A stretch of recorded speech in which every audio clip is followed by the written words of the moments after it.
தமிழுக்கு நிகர் தமிழே, தமிழனுக்கு நிகர் எவரே. 2 அடியில் நம்மால் எதுவும் செய்ய இயலாது என்று எண்ணும் மனிதனிடத்தில் 2 அடி குரலில் எதையும் நம்மால் செய்ய முடியும் என நம்பிக்கையை ஊக்குவித்தது திருக்குறள். வணக்கம் குழந்தைகளே. வணக்கம் பகலவன் ஐயா. இன்னைக்கான குறளை நம்ம பார்ப்போமா? ஓ, பார்க்கலாமே.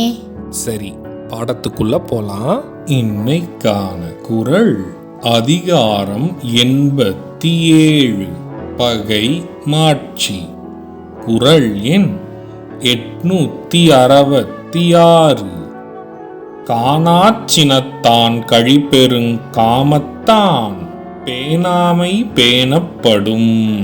ஐயா, நீங்க சொன்ன இந்த குறளோட பொருள் என்ன? இதுக்கான பொருள், காரண காரியம் அறிந்துணராமல் கோபம் கொள்ளுபவன் மிகுந்த பேராசை உடையவன், பகைவரை மிக விரைவில் தேடிக் கொள்வான். இதுக்கு ஒரு உதாரணம் சொல்லுங்களேன். இதுக்கான உதாரணம், காரணமில்லாமல் கடுங்கோபம் கொள்பவன் தானாகவே பகைவரை சென்றடைந்து வாழ்க்கையை கெடுத்துக் கொள்வான். நான் சொன்னது உங்களுக்கு புரிஞ்சுதா தீரன், இலக்கியா?